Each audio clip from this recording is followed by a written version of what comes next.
Welcome back, fellow armchair generals. This is Gamer 1745 here with my continuing playthrough of Hearts of Iron 3 with Black Ice 8.6. Okay, my radio announcer voice getting a little better? I don't know. Don't really have one. Oh well. Okay, let's see. We have a little bit up here. Decision. First SS Infantry Unit. Okay, we lose a couple of more of these guys. And this time I do think it is on the map. Yes. Where is that? Let's see if it... there, okay. Just your sort of basic SS infantry. You know, it's motorized. After fashion, they're light vehicles, so yeah, that's good. It'll help.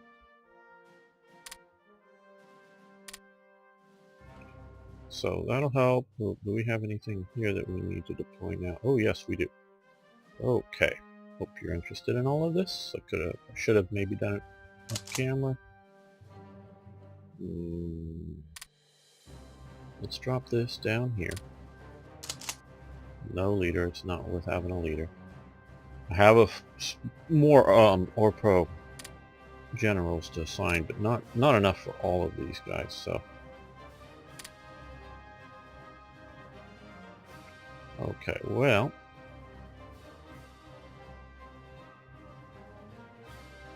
Let's send this guy down here next to Dubrovnik. Let's move. Well, he's going there. That should help some. Okay. And a couple of infantry divisions here.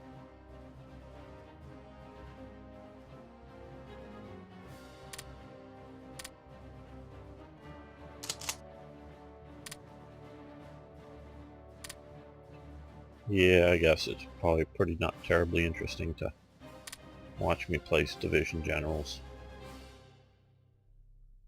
So I should have done this before, but oh well.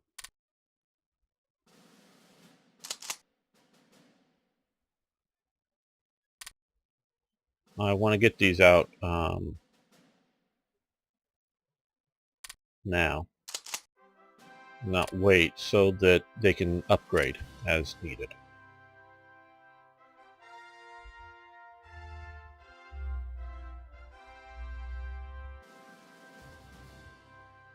Let's see, no, just your, not an armored general.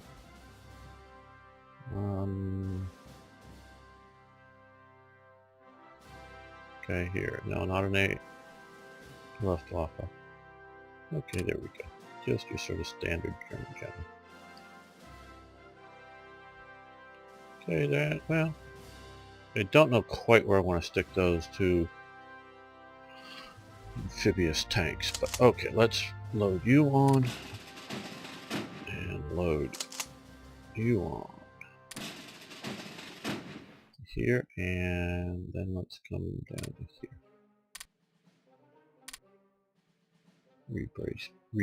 Rebase to Greece.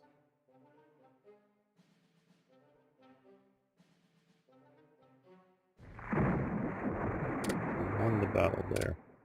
Now these guys here need to join this attack.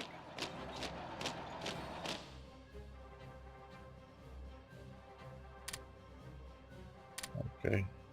Yeah, these guys I think are allowed to escape into Iraq, which is not the best for me, but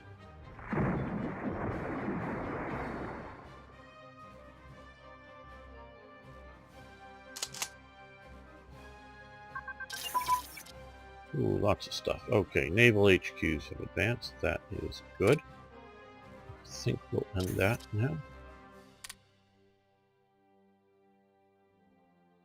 For the moment, that is. And then gun ability, twin engine airplanes, it looked like.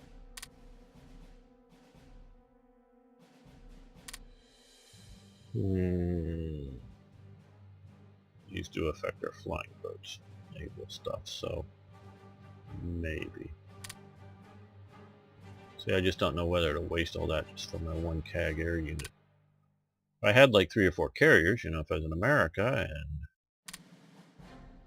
oh, maybe you just hit 2, so we'll stop that as well. Yeah, let's. We had several of those things. A couple of more older ones. Yeah, we did have the aircraft prototype evaluation as well. Okay.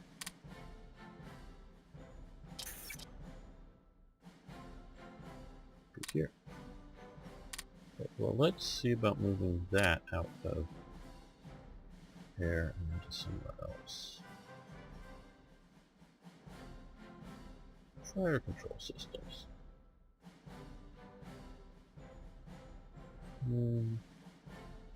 Useful, but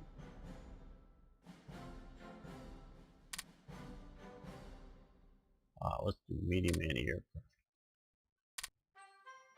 What are we still doing to do? A bunch of stuff.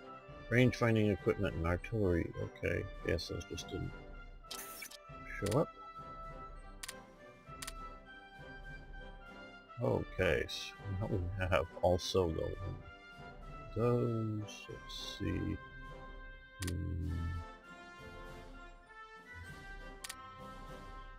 Not that I'm unwilling to push ahead though.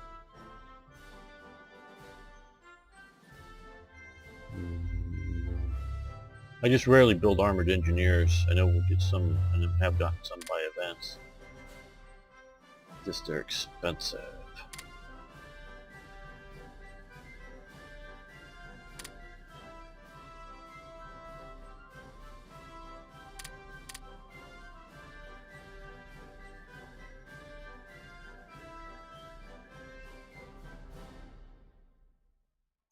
Yeah, we'll do that. Do we still have more? Okay.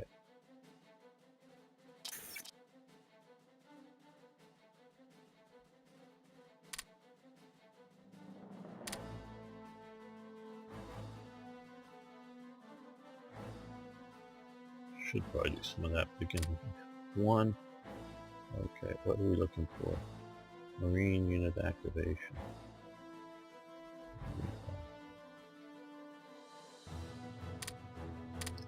That would be here. Marine unit activation. Amphibious warfare, but we are currently doing that. Okay, so that's for in a while. Extreme. Oh, that's the other thing we were waiting for. We got that finally, I guess. Extreme warfare. See all those various special forces, mountain troops, Jaeger units, elite light infantry will get even more bonuses and all kinds of harsh terrain. That is good. That is working. We still have more? Okay. Not that I'm displeased by that, I just figured the last one was it.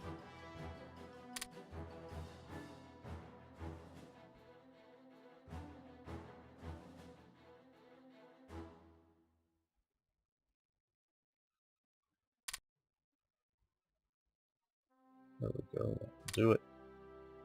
Okay, our payments received from Finland. Money, supplies, good. Women in the rad. As we talked about before, women are eventually forced to be in the rad.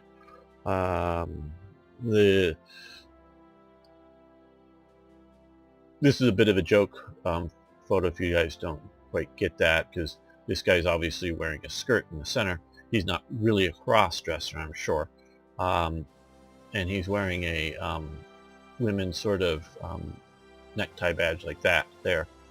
And these women, though they're in skirts, they're wearing the men's hats and jackets, which are different than theirs. But they are both in the rad, so it's just fun dress-up, I'm sure, for the day. But you never know. But also here is, as we've talked about before, the rad is has always had a militaristic background, continued training on from the Hitler Youth and that kind of thing. But as the war continues to happen, they get more and more of a militaristic role. They are used as follow-along troops to make sure the supply flows, the fuel flows, the bridge is blown up. They're going to be, because I'm sure, and I know there are a few people that are in there that are sort of civil engineer types, that would know how to repair a bridge. But a lot of it is just young men that are physically fit and, do what they're told and help repair things. They are also used, and I see this to some degree, start to, as the war goes on, a little bit more as a security guard situation, because once they're sort of in a semi-combat zone, they are issued light rifles and submachine guns. I've not, well, no, it's maybe a little bit more organization tote, but a few times I've seen them, especially at later war in Italy, getting a little bit heavier, but pretty light. Well, we have a choice here. We can increase women in the RAD as a, not just overall, but also out in the field a bit more. I don't mean the field as in, farm fields, which they're already doing, but in rear area, continued more labor and security elements. Or not, we're going to do that. They did do it. I don't know how extensively, how far into, I mean, they weren't at the gates of Moscow, obviously. They weren't serving at the just outside of the siege of Leningrad. But there's a lot of terrain in between here that it's going to need upkeep and work, and women's units were deployed out there to some degree. So I don't quite know how much, but also they're just going to also take free up other rad type work that's happening in the Reich by letting more men go out. Okay. Our troops need air cover. Yes. Let's see. Fliegerführer Africa was created on February 1941, part of Luftflotte 2's Second Air Fleet. It acted in the Mediterranean and Libya and in North Africa areas during 41-42. The commanders were General Major Stefan Froelich and General Lieutenant Otto Hoffmann von Wedu.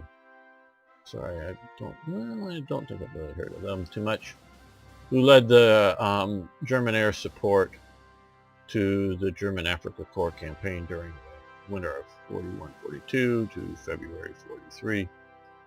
It was redesignated into the Fliegerführer Tunis and was lost in the capitulation of the Axis in May 43. Okay, our troops need air cover. Great. The fall of Cairo. Great, we've taken Cairo, as we already know. Now, this is now on the map. Good. Oh, and it's not attached to anybody. Okay. Well, I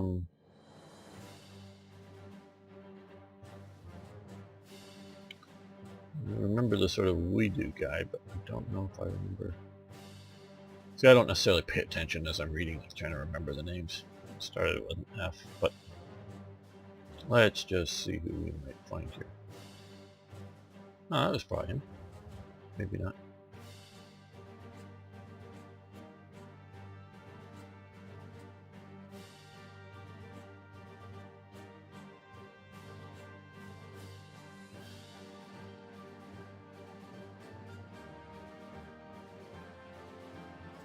Thought I had an N in the name. And there may be, may not be in the game, just because here. Just because it was mentioned in the description doesn't mean that he's there.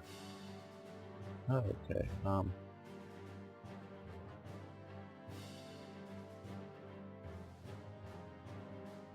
Now we'll go with this guy, 410. Why? Because he has this, which the War Merit Cross, which will reduce supply usage. Okay, and lift float 2 it said. Where's lift float 2? That would be II if it's... We have a lift float 2.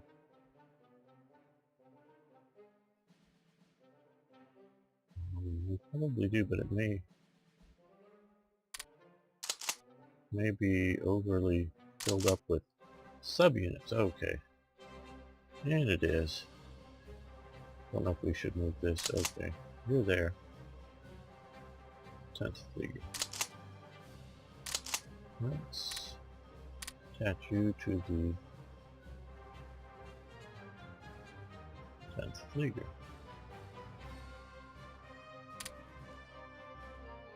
Don't know if that's the smartest thing.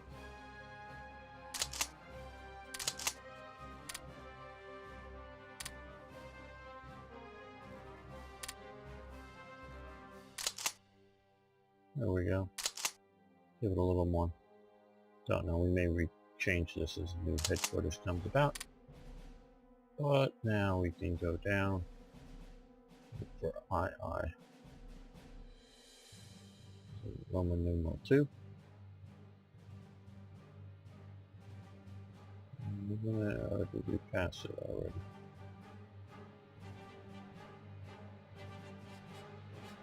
There it is, we passed it already. Okay, so we're going to move you east as well, just because if I do start attaching air units to it for my air campaign,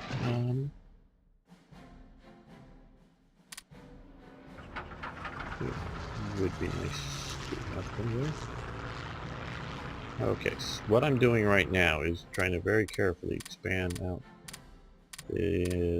No, that's too far. There we go. Naval strike, because we've got some big ships in there, and I'm shifted some of my medium bombers from naval bombing to strike here. But what these guys are going to come out here once we lose the port, and I want to bomb them. I got the naval bombers operating in this field, and hopefully they will be able to initiate contact. I presume they're going to go out. The AI, and I wish you could program the AI.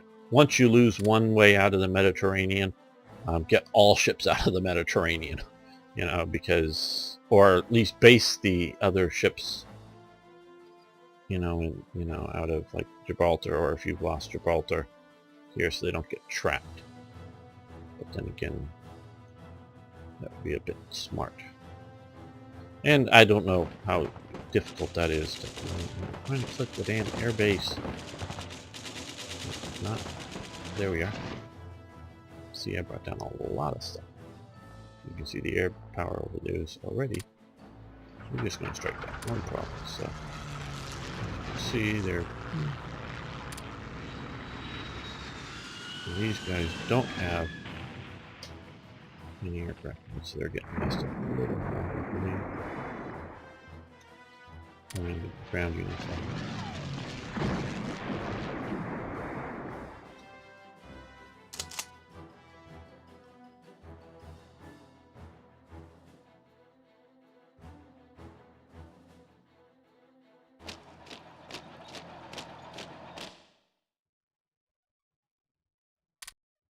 Okay, we run port side. I just wanted to sort of show off whoever did it, not me. The Suez Canal pictures, Port Said port kind of thing, right, as part of that. And then I think that's it for the actual, cool picture. But I love it when they do these kind of detail things, because that doesn't look like anything like the Delta. That doesn't. Now I know this is the terrain type. We can click on ugly terrain to see it just flatlands, same as everywhere else, but when really it isn't. But that's the waterfront in Alexandria. That's Cairo, and of course there's sort of the pyramids outside of it. Just cool when they do that. And you don't, I'm showing it off obviously, and it's not that big a deal, but it just sort of adds all the cool immersion to the game. Looks like we've opened this up enough that the Italians can get supplies down to Ethiopia. Okay, you know they're attacking. What we have right there. Desert unit command and control. Good, we want that. I'm gonna let it go. That's a lot of units just get upgraded there. Oh, and now we have these guys joining the fight. And joining the fight, that should massively change the odds. Yes, see, because we're no longer attacking across the...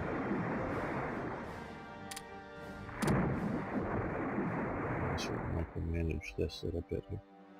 As we see these guys. These out yet.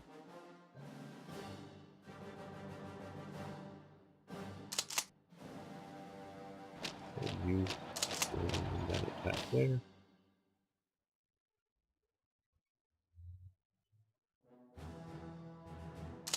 Oh, he's ready to go. You're ready to attack. Okay. At least one event here. Okay, the Carnithian plebiscite. That's sort of this region right in here. Let's go with the flag thing. Right in here. And they've all, Black Ice already have developed, so that it's being owned by Germany. But the way, like I've said before, I like to code things that this would be occupied, you know, as opposed to own it here, and not normally, you know, like we annex Greece, but we really should be occupying it. But here was an area, it's sort of this several provinces up in here, I think it, I don't know, that had something of a German minority in there, ethnic German Carnathian Slovenes vote on whether, so we can hold the plebiscite, cost some supplies, we'll gain a little bit of popularity, which I think we're down to just high popularity instead of very high, which might help us up a bit. We can do that or not do it. We want the Reich to be larger. So that was held. They held the plebiscite about at the time and increased the Reich. So that's the types and where I really think you should be. And we also gain cores and wherever. So, oh, I wasn't showing that. Maybe.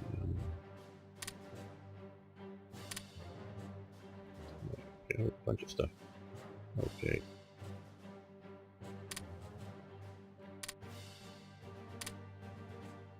I don't know. Maybe it doesn't matter. But build an oil refinery. We're now able to build a specialized building. Okay. Let's see. If we were to build the oil refinery, we get this, and until September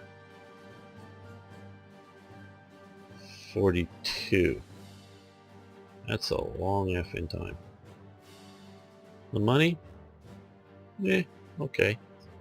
Not that I can't use it, but, and most likely to be used for other, you know, expand the radios or the radio programs or whatever, but, and the supplies, again, I can cover that.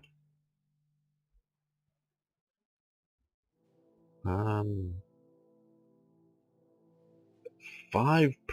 Because we're almost 900. That's almost like 50 ICs. How many heavy tank divisions can I build in a year and a half or whatever that is? More. No, I want this. Because this does it give me one of the...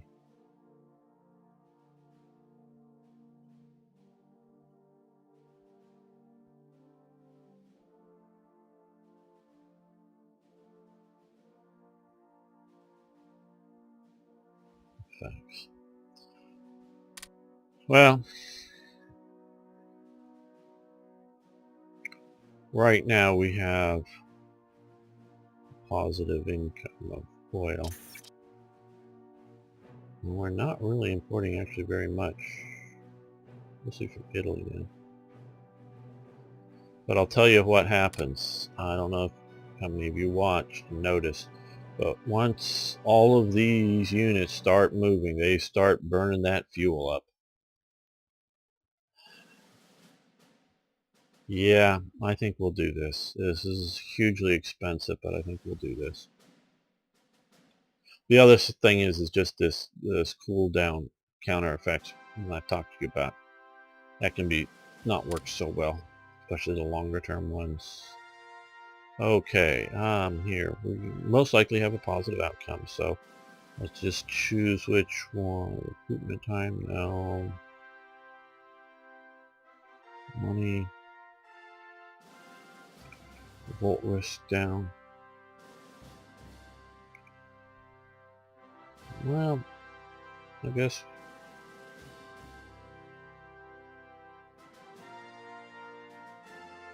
No, we just had to notice that supply big hit there.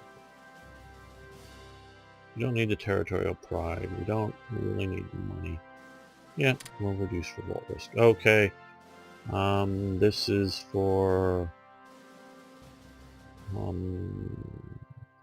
one of the army groups from March staff.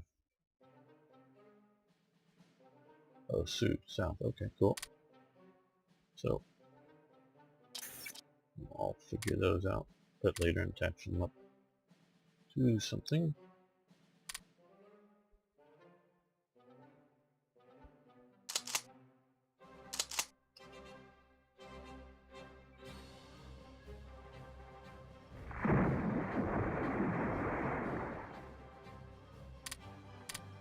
And we've won, and we've won there as well.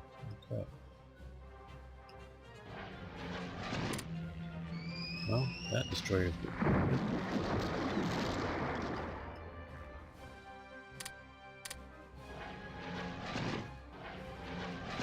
Let's what I called to do ground attack. I'm going to put here. Vertical strike.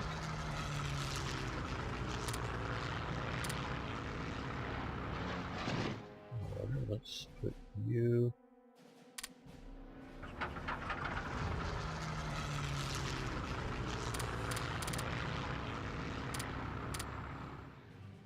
You as a rebase.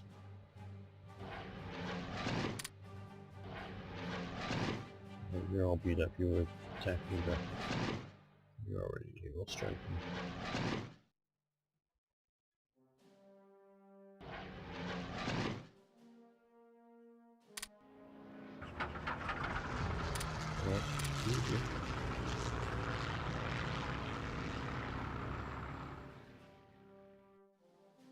There we go.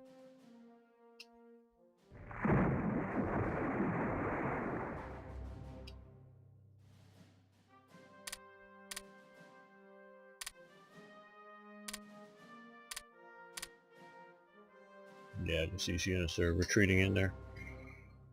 Okay, now.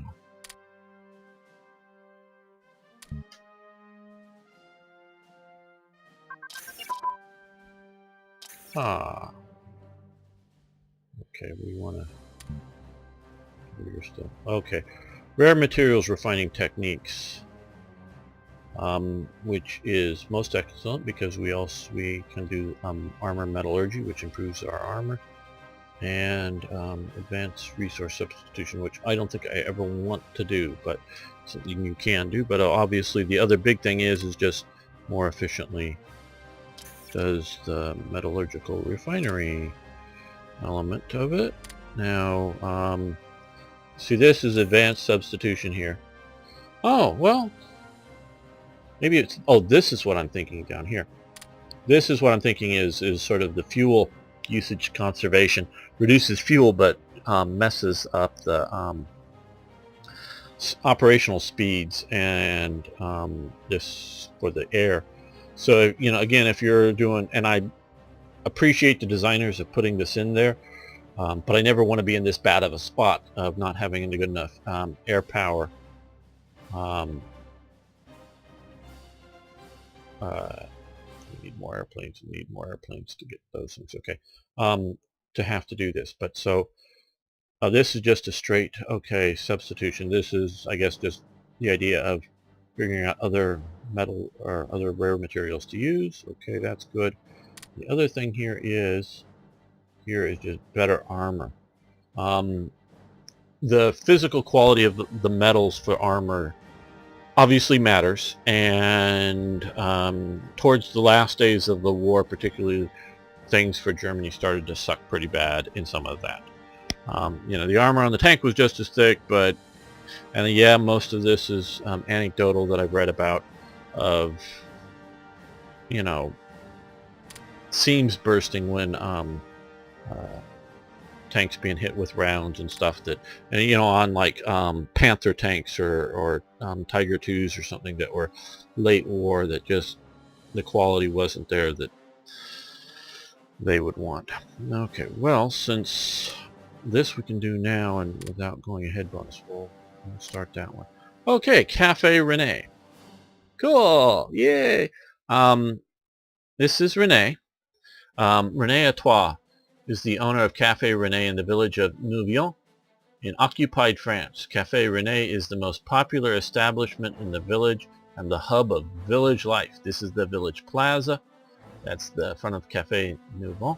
That is Rene, the cafe owner. This, as you notice, I sort of designed it mostly for the German player, but it also fires events that a British player would see. Defense research. Okay, we don't get much of these. See, this is one thing I think if I wasn't breaking the game or play things, I think this would be firing much more often because of the timer. So that's, now you know about Cafe Rene. And that's, again, I've substituted the other Boulogne symbol thing for the Nouvion image there. Yeah, it's just a fun little mod, I know. Okay, you're still defending. Hold on. I'll attack down like that with you.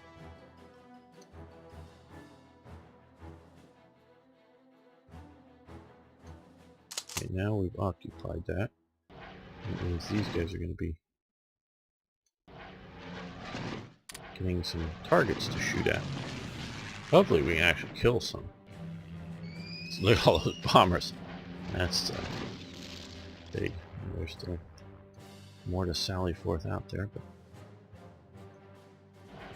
come on, we should be able to spot these. The Royal Sovereign. Hopefully we can get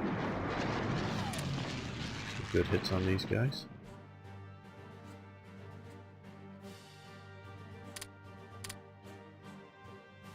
You don't need to keep going in that direction. You need to keep going in that direction. You come down here. You come down here. You come down here. We don't need to continue to occupy that. We've already occupied it.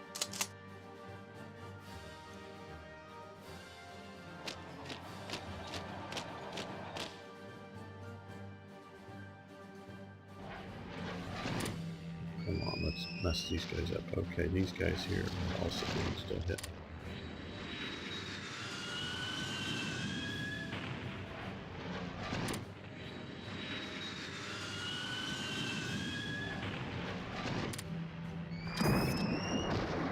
This is presumably for Nord.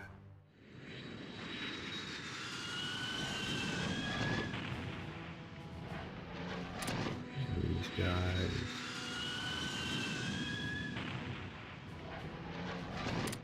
Oh good, we got that professional in there. Okay, it looks like we just have the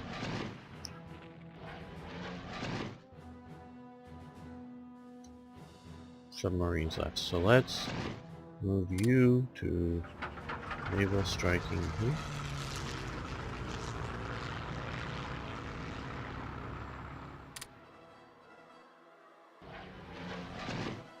for naval strike inserted here.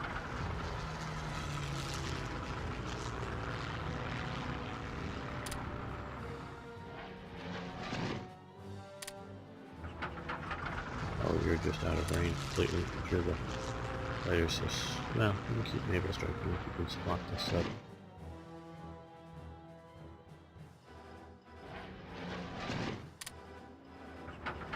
It's fine.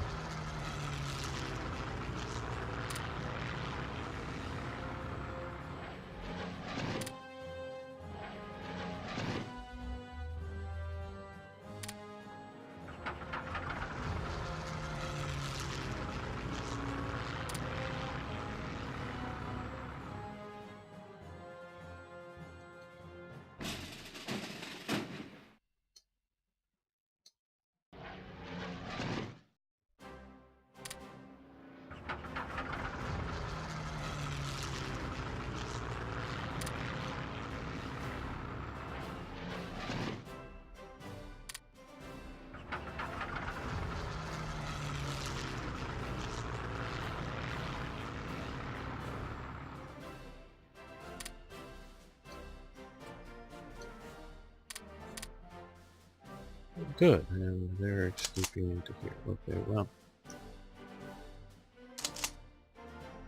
guess you might as well go back there. Yeah, you can come down here, I guess. And we now have that. So let's... We're gonna need some... maybe some police type forces in there to...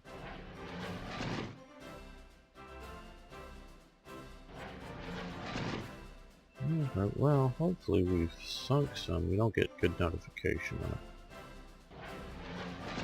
what the battles. Oh yeah, okay, come on. Minimum where.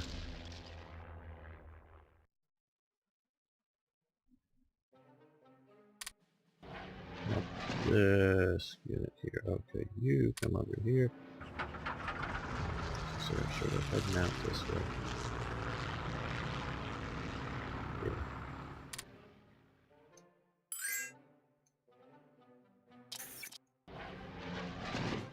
See, if you micromanage this, you can't do it all the time, obviously, but once in a while.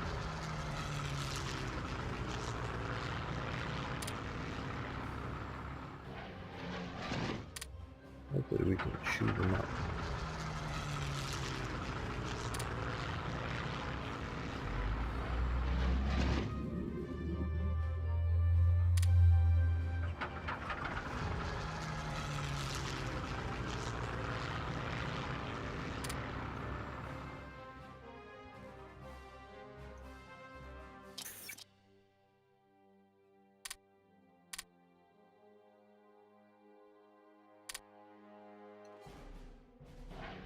Here we are. Oh. After the light cruisers there. Maybe the Italian Navy will do some good.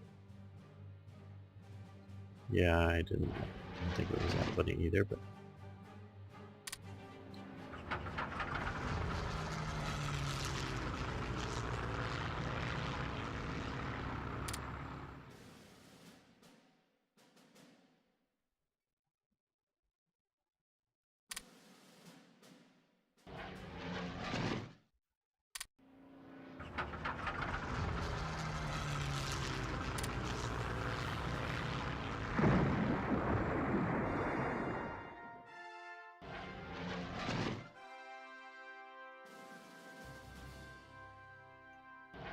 Oh, we're getting somebody here. Well, they may mostly escape.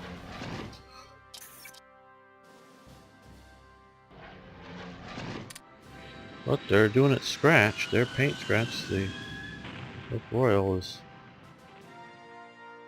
damaged. Don't know if it will sink it or anything. How dramatic is that?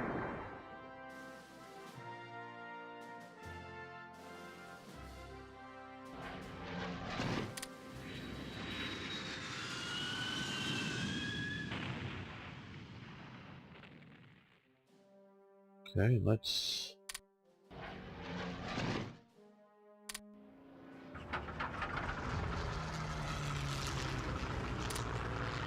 move you further west as they work to escape.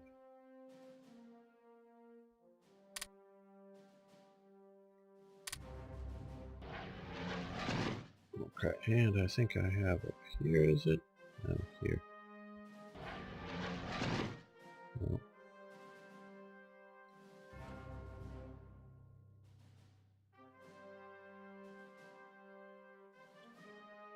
Here. No. Okay, well, these guys here.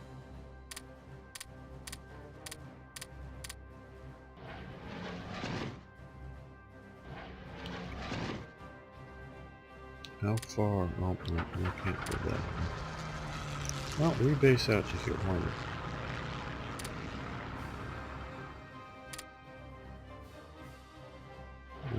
One's in good shape here. These guys can rebase out here.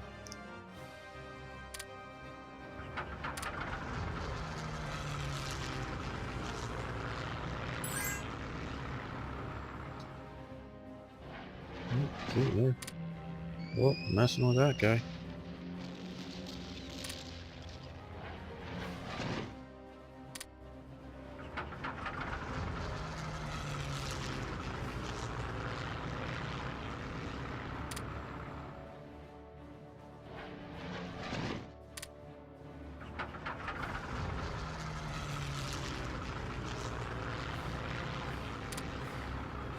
Hopefully the naval bombers will be good enough spotters for getting the fleet like this, and then hopefully these other guys will join in and... Ooh, that might even sink them. I'd like a little better notification for sinking some of the ships with the aircraft. You get it, notification. Let's see, just how far west we can get you. Better notification for ship-on-ship sinkings. Okay, well, time to get moving with these guys.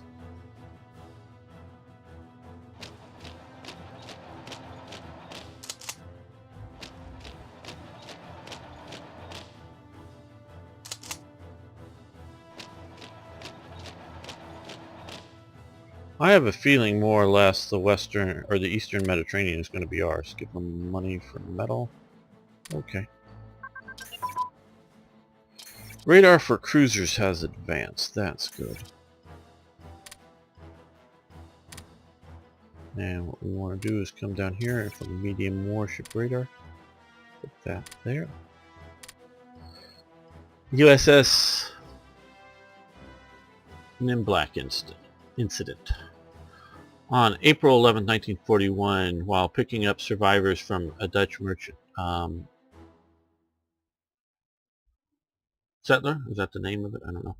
The U.S. destroyer USS Nimblak, under Lieutenant Commander Edward Durgan, picked up a sonar contact and attacked it with 3 depth charges.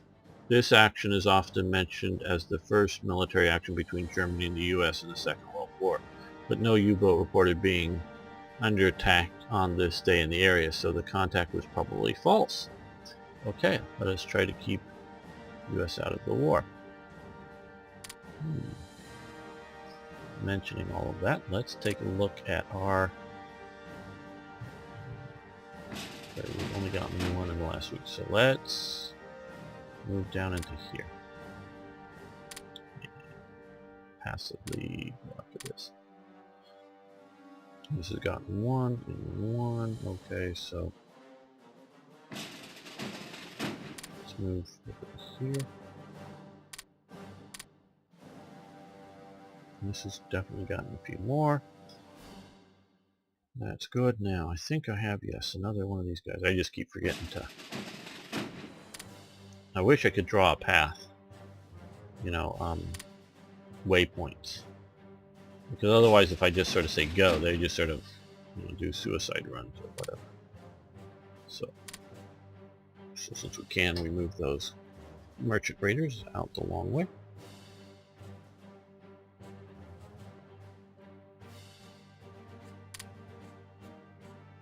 So now you attack there.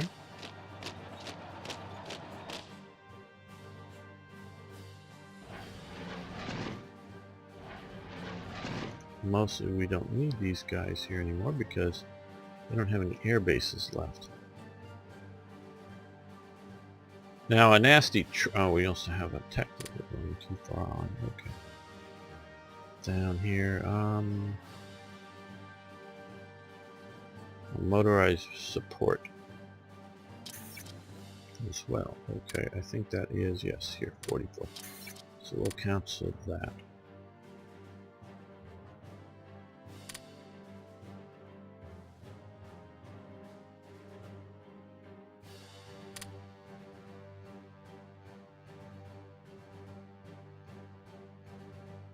Yeah, let's go with a mechanized HQ. Money for, no. Well, no. I forget what I was saying.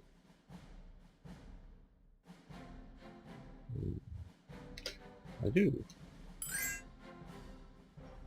Not really losing my mind, but just a lot going on.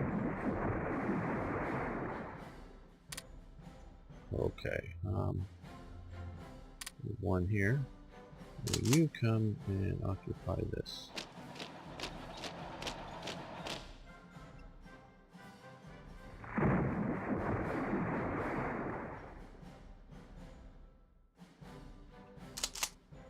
Okay, and your headquarters is way too far away, isn't it? You can be placed under Rommel there. So can you.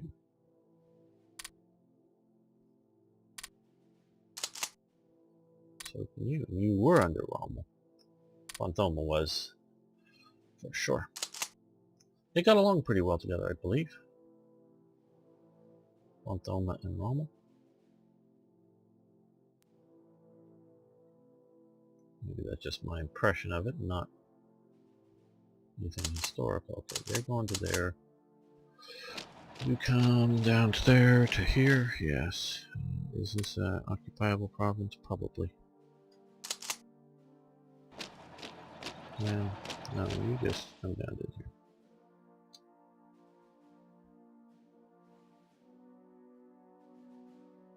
Now what we want to do is, and we moved you to here, we're going to pick up these 2 units here, put you on board the ship.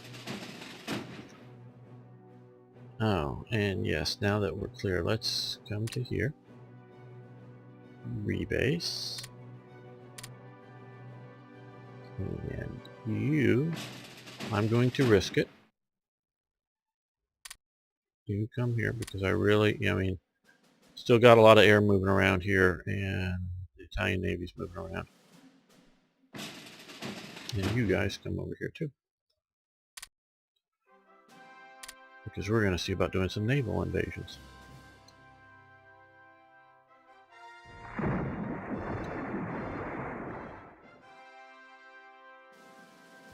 Well, hopefully we sunk some stuff. As well as, because obviously we really messed up some ships badly. Now, we are going to be very quickly, I do believe, no longer sinking anything out here, so we'll wait a little bit on that.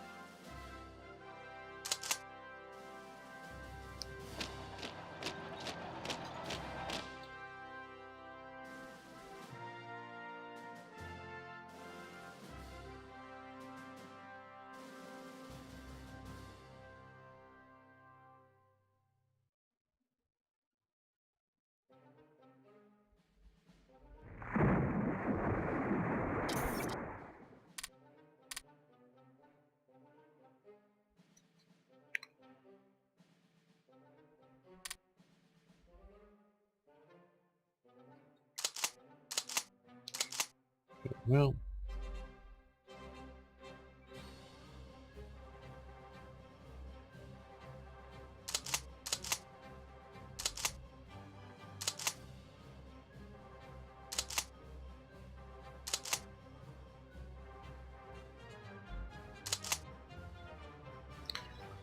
Really don't know how much we need that on this operation anymore.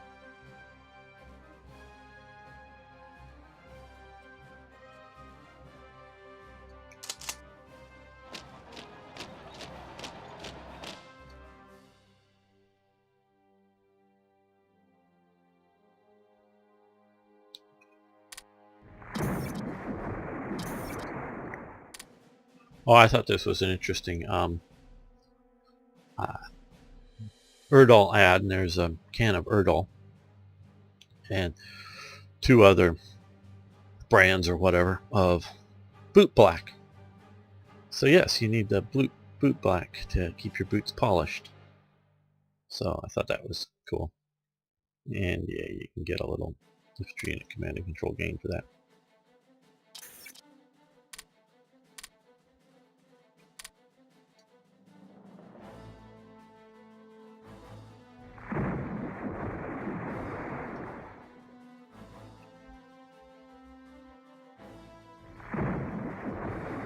How are we doing for revolt risk?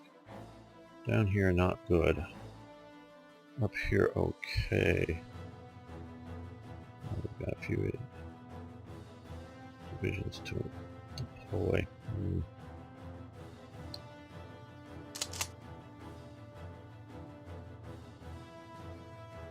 We don't have any supplies. So you're not... This is another... Okay, well, probably we are overly draining the Slovak supplies. So let's... Or the Croat supplies. Let's move out. Let's... Where are we? Okay. Hey everybody, let's go to Romania. Romania is a cool place to hang out. I'll reduce the supply usage down there. Oh, he's way too good to just be commanding that. So let's detach Politsai. Let's send you somewhere else.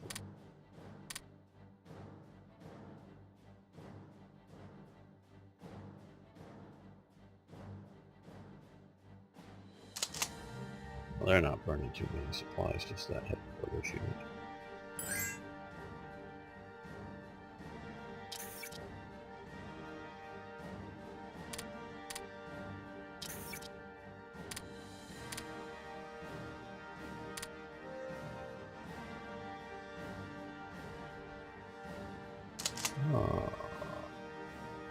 The Australians may be a bit too tough for that.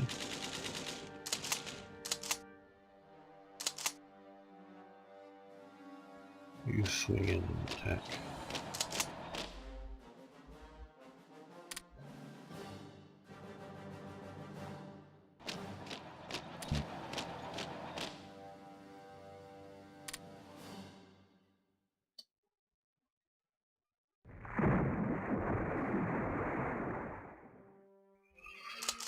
Okay, well, you're here.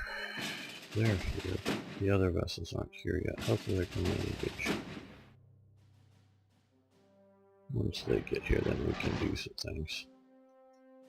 We need to be able to do invasions.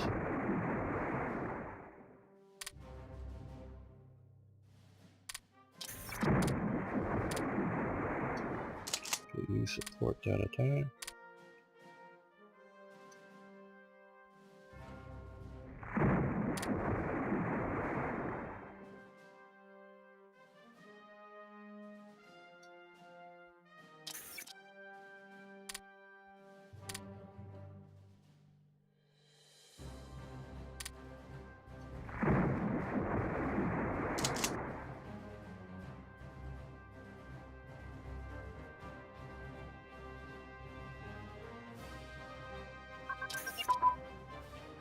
Okay, twin engine. Oh, this is a good opportunity for this to show. Twin engine fighter prototypes have advanced. That's good. And they're grayed out. Okay, well.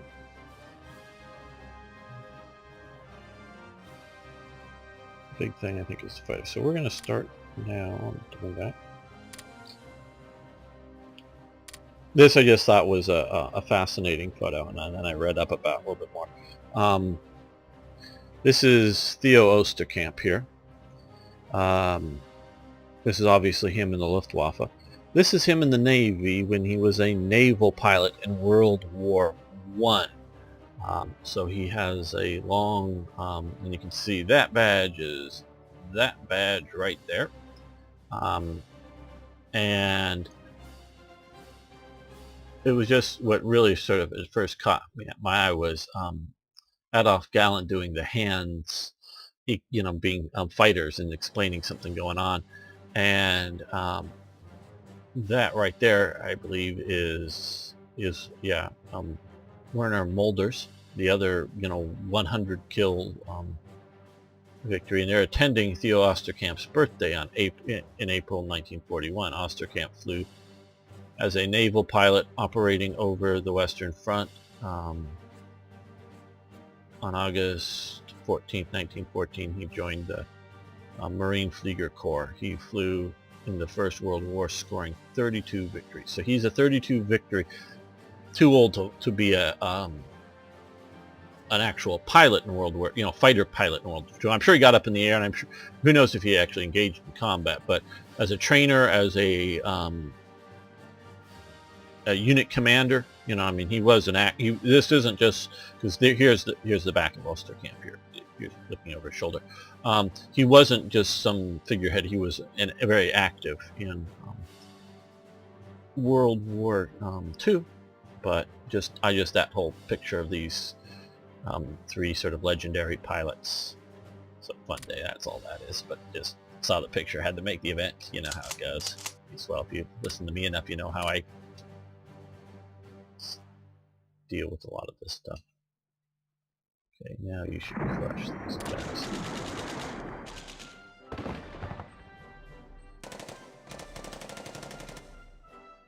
Where are the rest of them? Oh, here they are. Let me get them all here.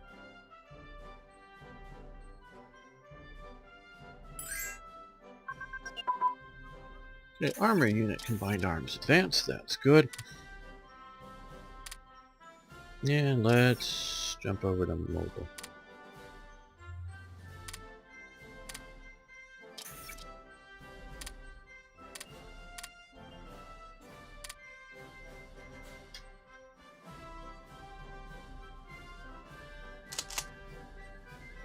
You should be moving this direction. We want to use all of you guys, just not in North Africa, but somewhere else.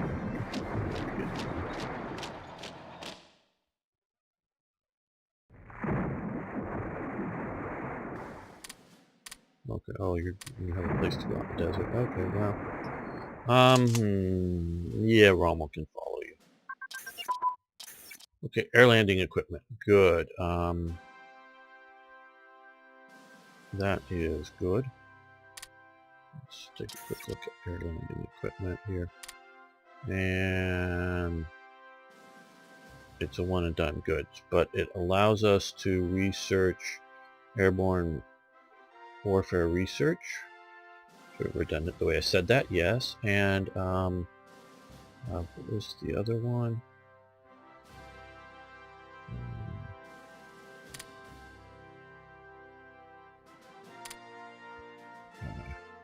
Here, airborne mixed support. That gets us a mixed support unit to attach to an airborne unit, and that can really make an airborne unit much. And I know I haven't built enough of them, as I probably should. Gun turrets advance.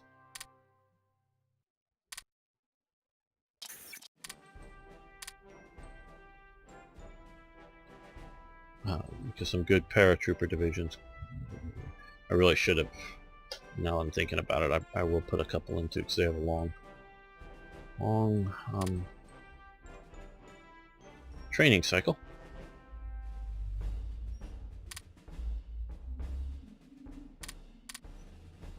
But yeah, that helps out a lot of units. Okay, so types. We'll do that.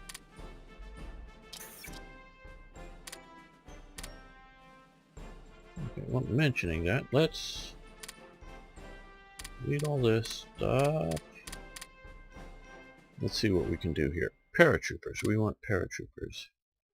There's only 3,000, so we want at least 2 paratroopers.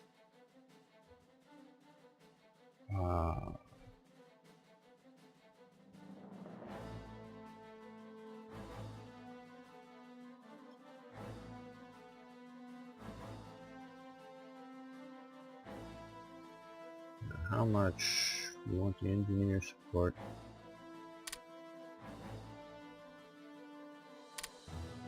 Yeah, we want that. The light vehicle here is air transportable. It increases the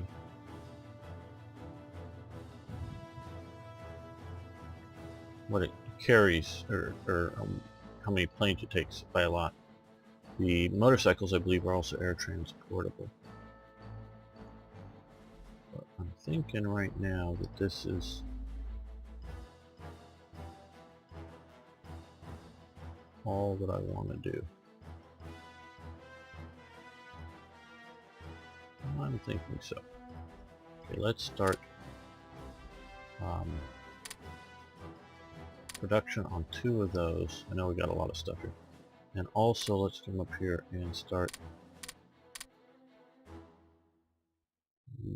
to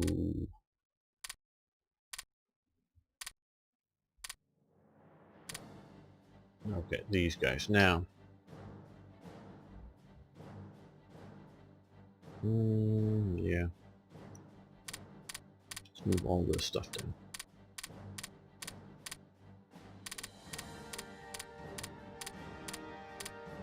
Main thing with these Fallschirmjäger divisions is just they're going to take till October to train up. So I want to get them into production now. Okay, look at Lair Brigade 900 motorized, great.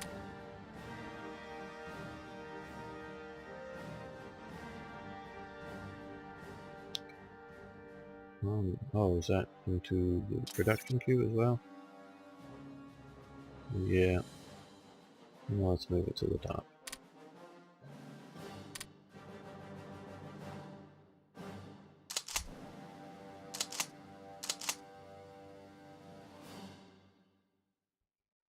Okay, so.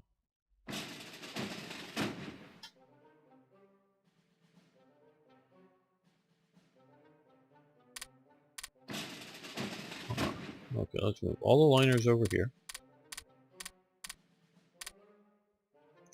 Let's move all, oh no, I want to move all of these ships over here. Because these we can do a sea-based invasion.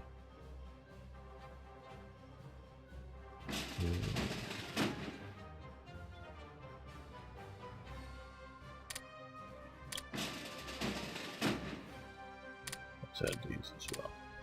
I think they're all of the same type, so I think they should more or less have the same range. Yeah, some of the model, I don't know, may vary between them. Now the thing that I think is limiting our range mostly is those torpedo flotillas. So let's do this. Let's move that over there to support that. Stefan, let's give Stefan a promotion.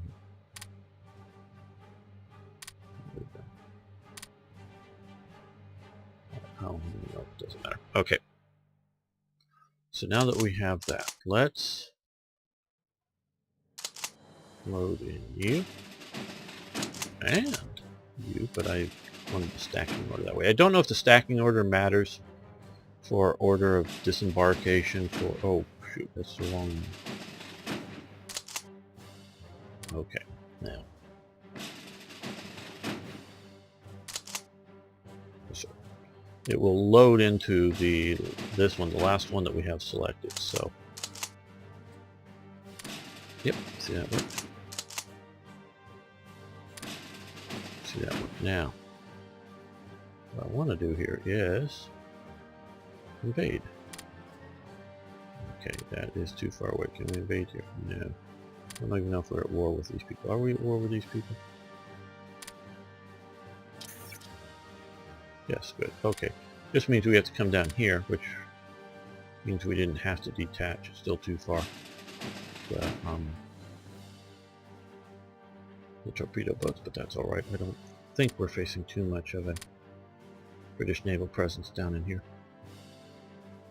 Italians held out quite well. Let's take a quick look. You see, they're doing quite well here.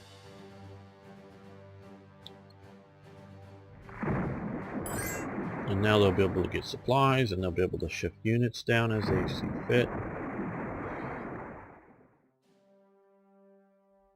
Okay, what does Japan want? Money for rare materials. Money for rare materials. Let's try this out. Let's accept that. In Italy. Money for rare materials. Fine. No, no. Okay, how does that work? Oh. See, it wants to come out of this goddamn port.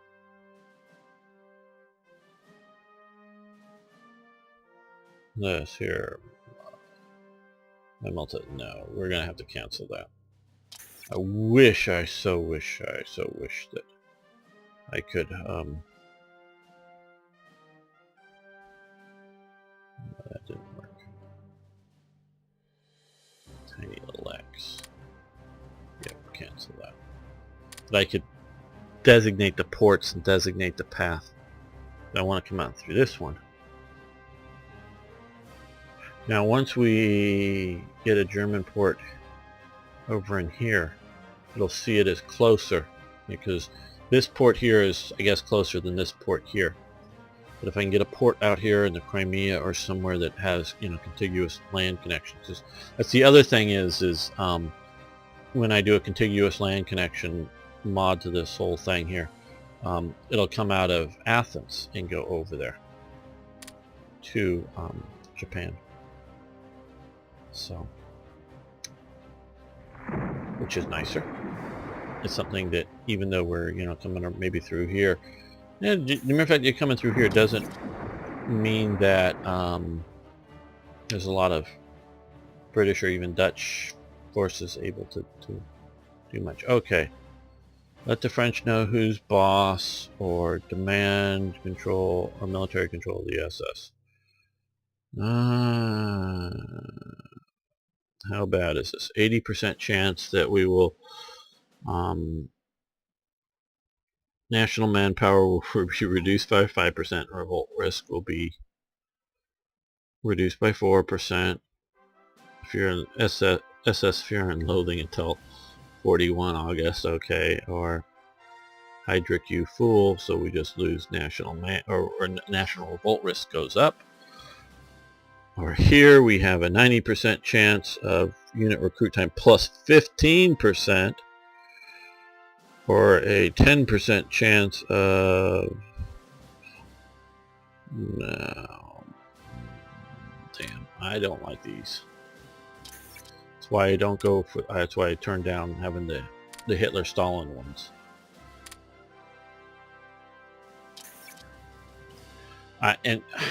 You know,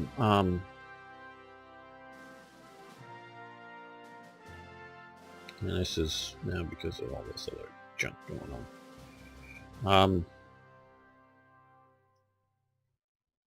The reason I don't like that is not that Himmler didn't meddle in things. Is if they just, it doesn't even have to actually be a real historical event that happened on, you know, in April 41, you know, that you have to sort of plot out. Oh, you're beat up pretty bad. Okay. What provinces can we go into? Not there, not there, not there. Okay, here. No, you can go here, so that's maybe... But do a little bit more historical research. Do a, you know, do a real world event. Now, you know, doesn't, like I say, have to... the best, and the ones I like the best, and the ones I, you know, develop for are a real event that happened on X day, and or under X conditions, because the day may not be important, because it may be, what's important is 3 months after controlling Paris. Whether you start, and it's just 3 months after controlling Paris, so whether you take it in 39 or you take it in 40 or you take it in 41, it doesn't matter, just 3 months after you control Paris. That may be the conditions, but whatever the conditions are, you do it, and you sort of base it off of a real world event. Now, if you want to say, oh, it could have happened earlier, could have, what happened in a real world event happened in France, well, you want to see maybe it happening in also once in the Netherlands or some other thing like that. That's good. We haven't seen any yet, but it's still fairly early. I think most are going to be happening in 41, 42, and then once we get into the Soviet Union. Some sort of events that may cause some disquiet in some occupied territories based on various art thefts going on. And see, this is based again off of what was really happening. Okay, electro steel welding is advanced. That is good. And again, from a game playing aspect, just how the game goes, yeah, Himmler meddled in things. Hitler meddled in things. Other people meddled in things, but may not be as big a thing for an occupational force situation. And that's fine, and if you just want to give challenges to the player, that's fine too. But I would just, giving you my thoughts on how I design things. So I'm just trying to give my design philosophy here. Okay, so I want to keep I guess I can just stick with one. I don't, let's just move these guys a little bit. They're, about the same price as those naval bombers, so, and they're going to take a long time to build too. But okay, establishment of the Pan American Security Zone. During the early years of World War II, before the United States became a formal belligerent, President Roosevelt declared a region of the Atlantic adjacent to the American as the Pan American Security Zone. Within the zone, the United States naval warships escorted convoys bound for Europe. In practice, this greatly aided the United Kingdom, which was largely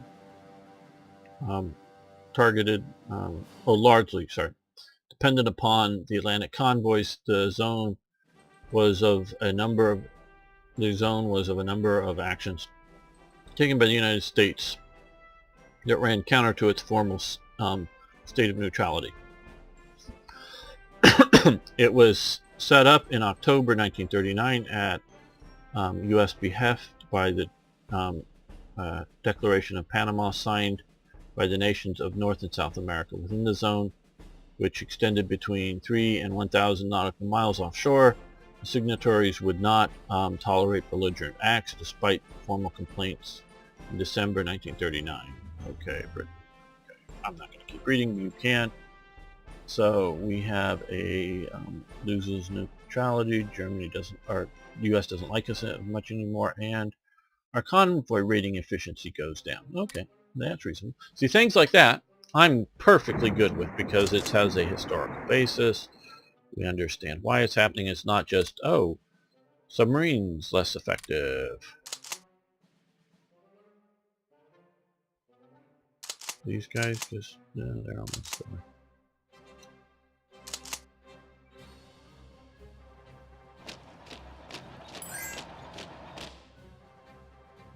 Switzerland. You want money? Okay, we'll buy some rare materials from you.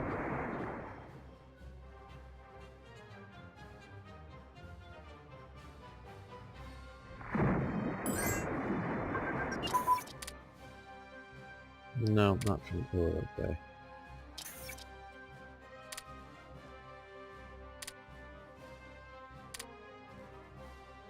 Okay, infantry unit command and control. The automotive construction industry, both. Well, do we not? Yeah, we'll let that keep going. And the other one was right now. Oh, infantry command and control. That's 41. We'll stop that.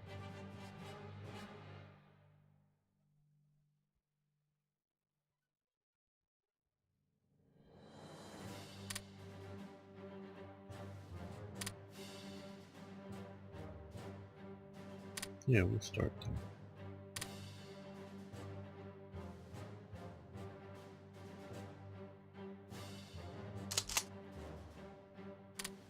Go to a base. Naval port.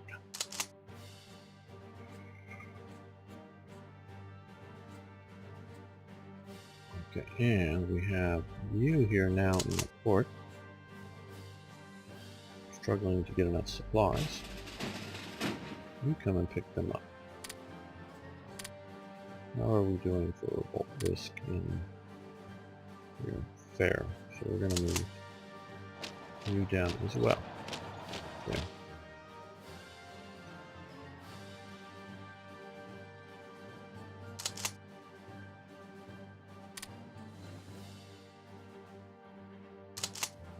Well,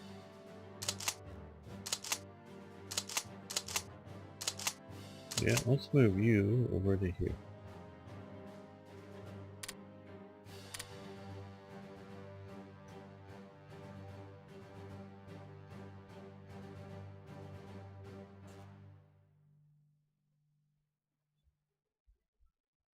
Since we took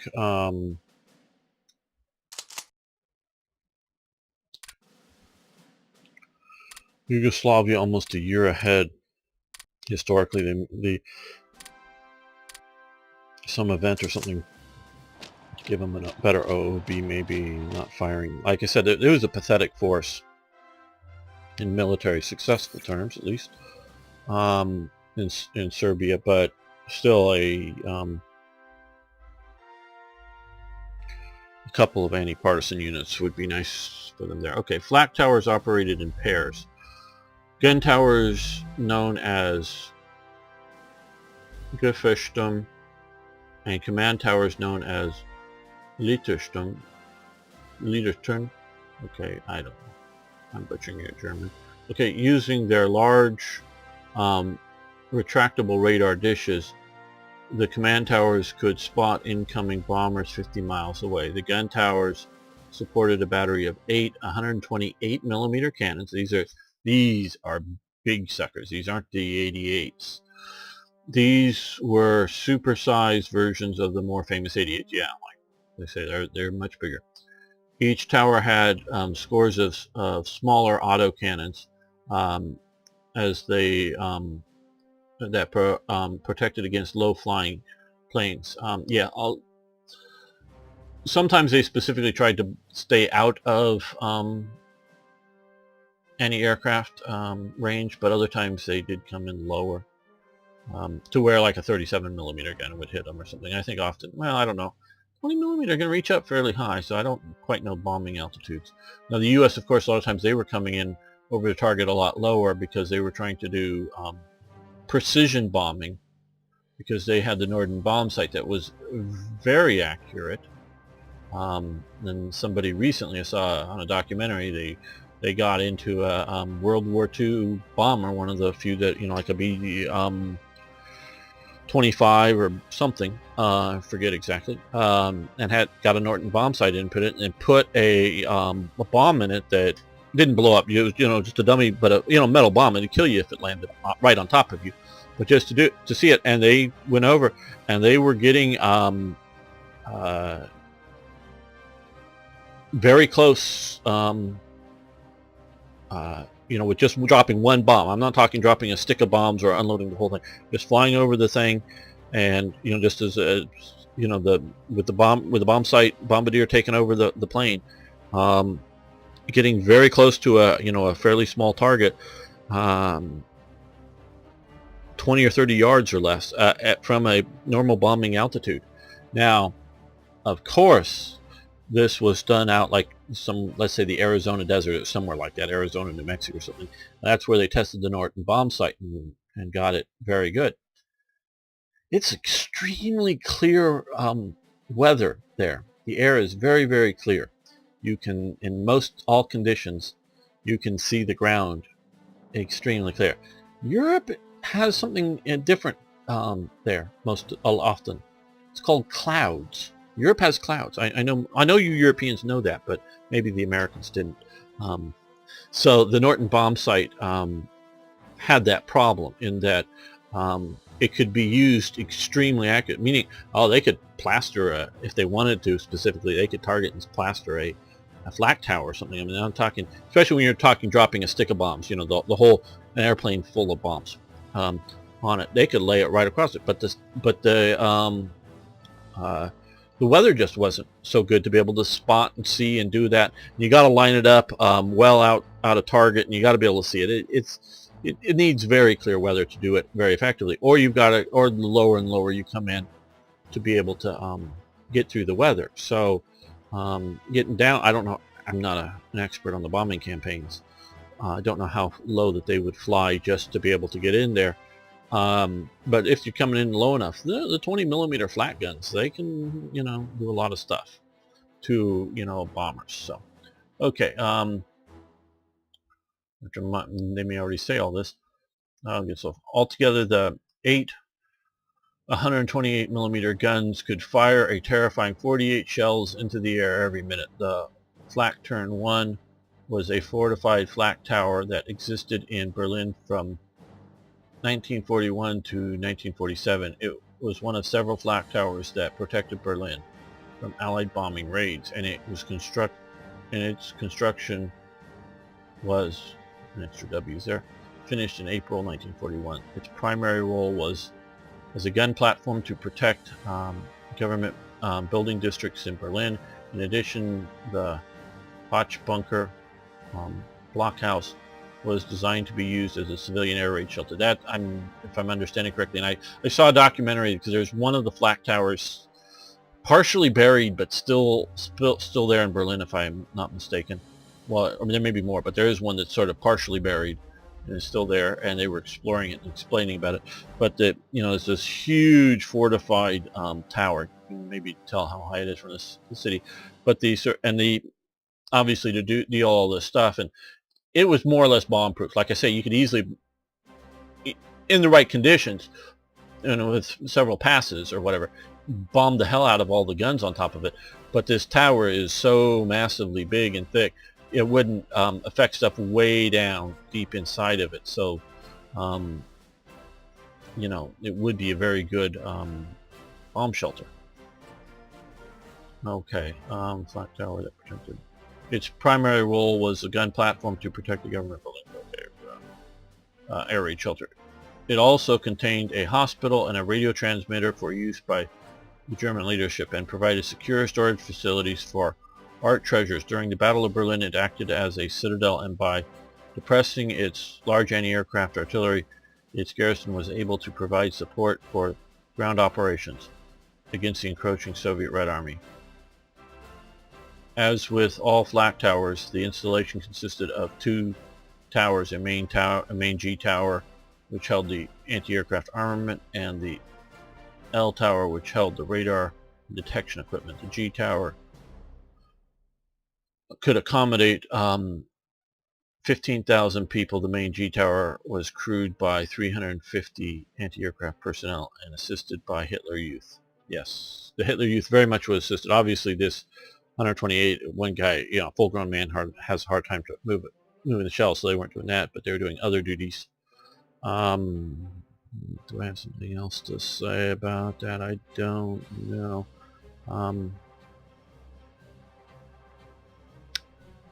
Yeah, that's good. Energy, supplies, money, manpower, officers. Well, we're going to gain a radar station there, I'm sure. Oh yeah, that's what I wanted to say. Germany during the war period never had proximity fuses. So what they had to do, and what they're coming here is actually a machine that's an elevator that raises the artillery shells from the storage magazines deep down inside. They had to, at some point in coming up through the process, be set for a certain altitude. Basically, it's really set. It's a timer that you set at a certain time. It blows up. It would also blow up on impact. So if it actually ran into an aircraft, it would blow up. But even a 128 millimeter shell going through an aircraft doesn't do nice things if it doesn't blow up. But it would get up so a certain height and then blow up. Those radar elements of it, partially, yeah, here's incoming bombers, and partially or significantly did say, you know, they're a little ways south, a little ways north, or whatever from the tower, and try to, you know, aim the guns that way, day or night, again through the clouds.